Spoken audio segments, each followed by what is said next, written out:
Welcome to this episode of Chattin with Staxx. I'm your host, Bill Staxx, and today, time to get out. What's up, man? What's up? How you doing? Good. Thank you for joining me. I appreciate you taking the time. I appreciate the opportunity. You're a part of the Heathens motorcycle family. I am. I'm in my probationary state. So that's before or after Prospect? It's after Prospect, so I'm pretty much a super prospect, you could say. Yeah. Good. Right there, right? Almost Yep. at the finish line. Yep. So where were you born and raised? I was born and raised in San Diego till about 12 or 13. My parents split up, so ended up coming out here. My mom, after my parents got divorced, my mom was just not capable of doing some stuff. And I was taking care of myself pretty much and making sure she was good. But she kept dating a lot of guys that I didn't like, so I was ruining a lot of her relationships, just being protective. And she finally said, ironically enough, it's time for you to get out. So she sent me to live with my dad.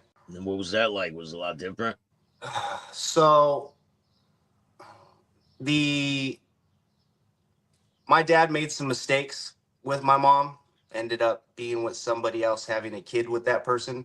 So and I didn't see my dad for maybe 3 or 4 years.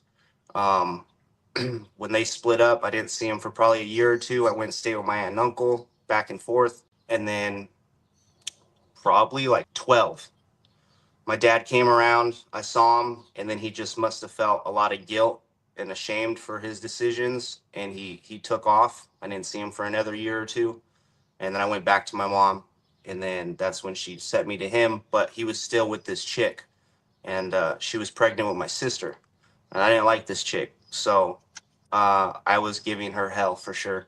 Did she like you, or was she like? Was there tension there on both ways? It was both ways for sure. She didn't want you around, right? No, not at all. No. Kind of threw a wrench in the game.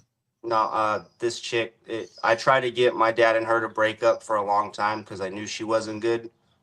There was times where, she hit me. One time she put scissors against my throat and put me against the wall. And I was in 8th grade because I didn't do the dishes or because I would talk back. Wow. Because she knew I didn't like her. So.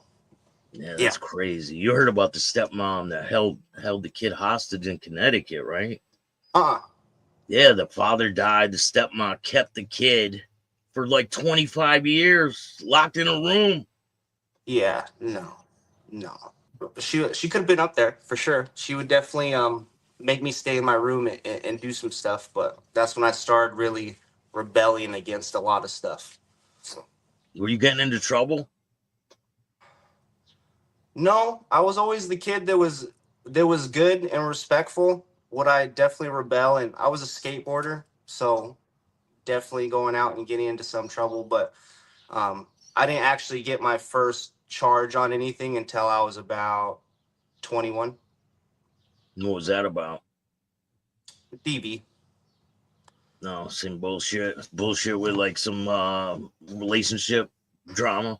Yeah, I was dating this chick, and we lived together for a little bit. Lived with her dad. Her dad owns a barbecue business out here, like selling and installing fancy barbecues and fireplaces.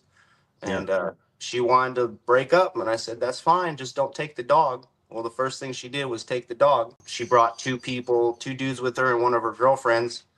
And at that time, my grandpa was still alive, and he bought me our biggest thing, like for my birthday, was I love steak. So they would either come down and we would go to Texas Roadhouse, or he would send me some steaks. So he sent me some expensive like steaks from Omaha or something. Yeah. And this dude straight took them out of the fridge. And I'm like, you ain't taking my steaks. And looking back at it now, it's like I was fighting over some meat. And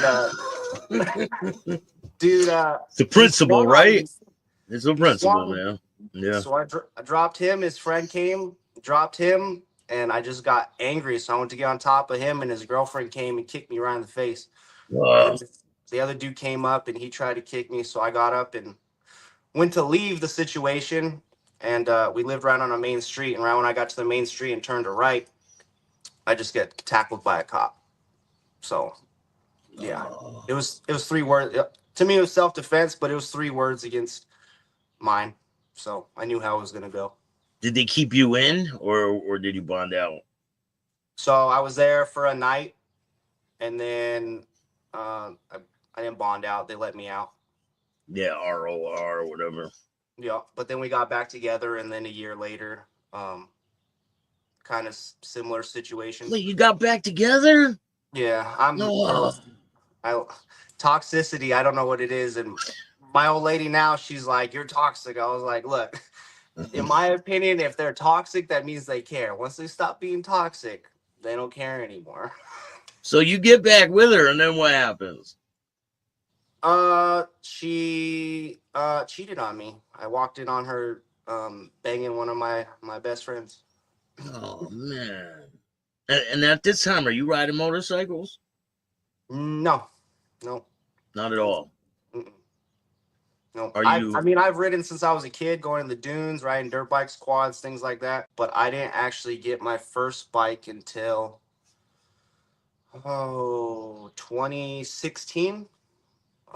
Me and my daughter's mom were together, and I was just became a truck driver. So I thought I was making pretty good money, 30 cents a mile.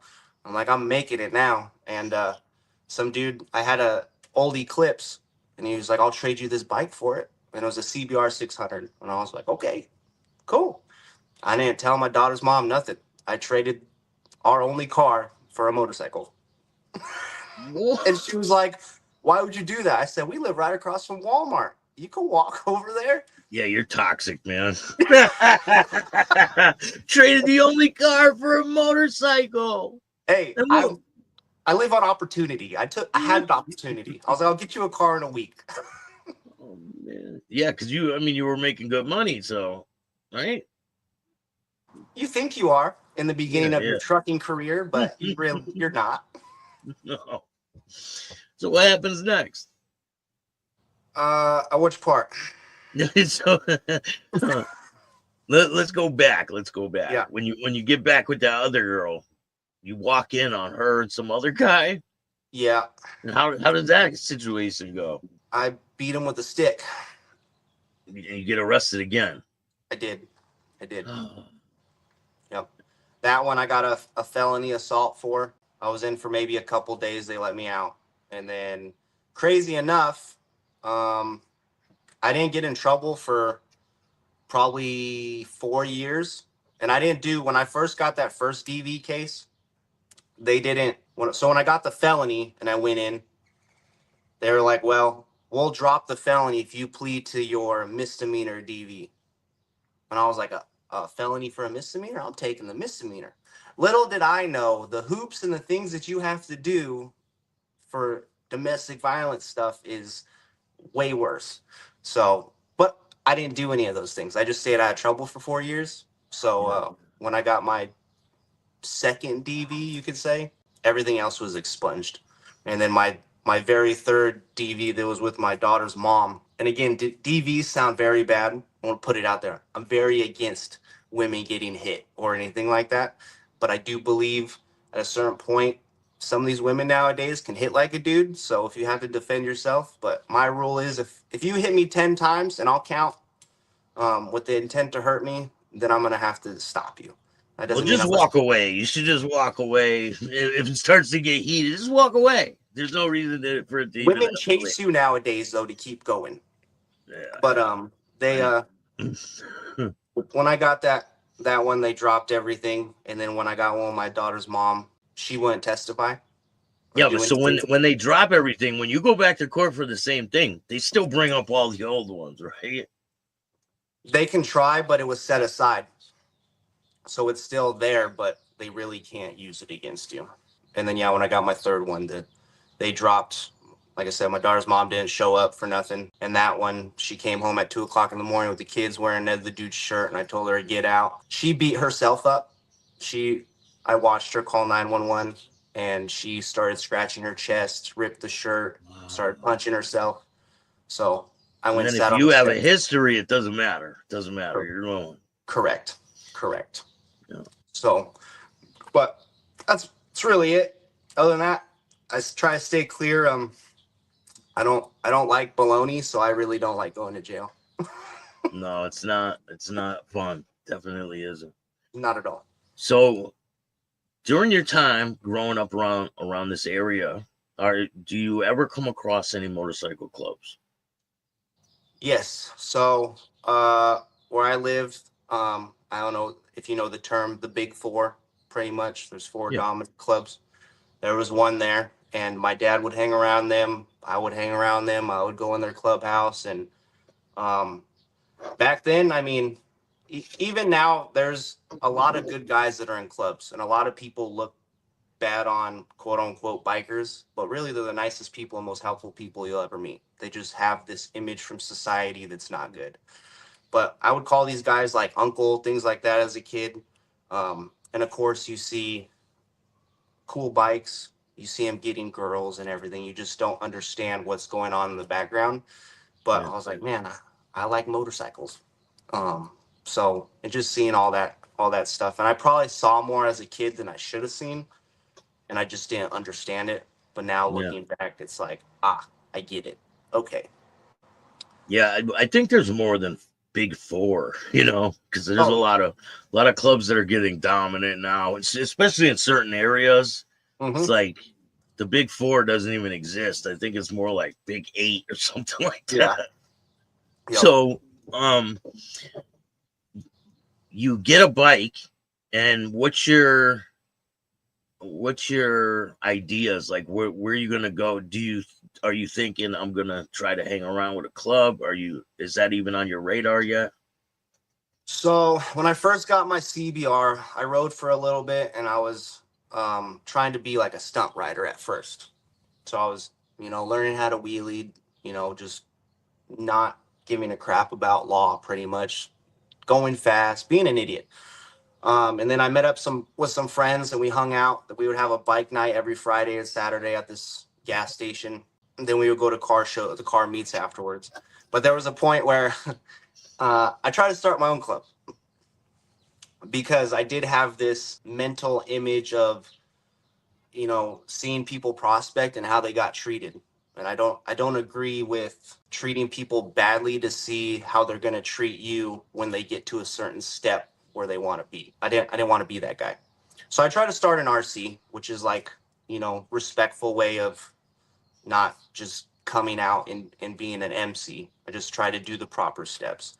Dumbest decision of my life. I looked like a lame looking back at it. It was just no. And I did talk to a few MCs, and they were pretty respectful, and they were like, man, it's going to take you a long time to get where you want to be with it. You might as well just join somewhere else. And the reason I respected that answer is because they didn't say, no, we're not going to let you do it. You're going to come over here. They gave me some advice and let me make the decision pretty much. So, There was a um, lot to handle trying to get everything together, right? yeah, it was just at that time I had a newborn, and I just, I didn't want to deal with any bullshit pretty much. I mean, it's just a lot. You can get a lot of flack from it. So I mean, did you create your own patches and your own cuts and all that stuff? I did, and You I was the want only one that wore it. I was such I Oh, was I was such a poser. oh man. Yeah, What was the definitely a lame. patch? What was the patch? So I called it Outlaw Sinners, and it was a skull with a Confederate flag bandana. Oh, and you're the only one that wore it. Did you try to get other people in it? Oh no, other guys would. They just couldn't afford to get their patches made, and I could. Oh man. Hey, you live and you learn, right? 100% the lamest thing I've ever done in my life, probably. Just not proud. Wait, after you get your bike, you're going and hanging out with different bikers, right? Yeah, so when I was going to high school out here, my dad used to go to a lot of dive bars. So I grew up in, more in like my teenage years around a lot of bikers, a lot of hard ass dudes. Some were in clubs. Just the respect that they had and their own morals, their own codes, and I just grew up around them and I was hanging out with older dudes and not people that I should be hanging out with around my age. So my dad would take me into bars, and, you know, we'd play pool, but also just, I don't know how to describe it. It was weird. I just There's didn't people like at the bar blowing lines, right? Yeah. Some little shifty going on there. Yeah, just a lot of people talking. But my dad was very respected, and my dad doesn't run with anybody. He's never been in a club. He never will be, but he likes to socialize with different people. And my dad's the way he raised me was, I'm going to judge you off your character, not off the color of your skin, not off who you ride for, not what you ride, based on who you are as a man. So Yeah. that's pretty much how I determine a lot of things and who I'm going to associate with. So how did your riding club career, how long did that last for?